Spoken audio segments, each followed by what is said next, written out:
Hi hello नमस्कार। मी तुमची यूट्यूबवाली friend Vaishali स्वागत करते तुमचं टेक अभ्यासिका या यूट्यूब चॅनलवर। आज आपण पायथनचं दुसरं फीचर फ्रीवेअर आणि ओपन सोर्स याबद्दल बघणार आहोत। तर फ्रीवेअर आणि ओपन सोर्स सॉफ्टवेअर यामधला नेमका फरक काय आहे? बरेच लोक या दोन्ही गोष्टी एकसारख्या समजतात, पण यात महत्त्वाचा फरक आहे आणि याचा फायदा डेव्हलपर्सला कसा होतो हे आपण बघूयात। चला तर मग सुरू करूयात।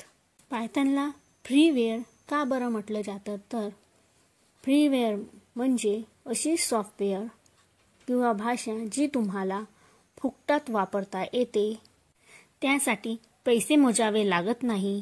पायथन ही आपण कोणत्याही लायसन फी शिवाय फ्रीमध्ये डाउनलोड, इन्स्टॉल आणि यूज करू शकतो। उदाहरणार्थ तुम्ही python.org वरून पायथन डाउनलोड करू शकता, कोणतेही पैसे न देता। पूर्णतः पर्सनल, एज्युकेशनल, कॉमर्शियल वापरासाठी देखील फुकट आहे। आता आपण बघू व्हॉट इज ओपन सोर्स। पायथनला ओपन सोर्स का बरं म्हणतात? तर ओपन सोर्स म्हणजे त्या सॉफ्टवेअर ज्याचा सोर्स कोड हा ओपन आहे आणि सर्वांसाठी तो अवेलेबल आहे। म्हणजेच कोणी तो कोड वाचू, बदलू किंवा स्वतःच्या गरजेनुसार सुधारू शकतो। कोड ओपन असल्यामुळे तो प्रत्येकजण आपल्या गरजेनुसार कस्टमाइज करू शकतो।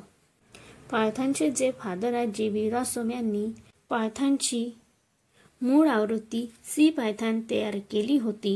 ही सी पायथन आवृत्ती अनेक कंपन्यांनी त्यांच्या गरजेनुसार कस्टमाइज केली, त्याला पायथन डिस्ट्रीब्युशन म्हणतात। पायथनचे लॉट्स ऑफ डिस्ट्रीब्युशन आहेत, त्यामध्ये जेपायथन, आयपायथन, मायक्रोपायथन, ॲनाकोंडा पायथन, रुबी पायथन, पायपाय इत्यादी आहेत। तर मित्रांनो, आता तुम्हाला कळलं असेलच की फ्रीवेअर आणि ओपन सोर्समध्ये नेमका काय फरक आहे।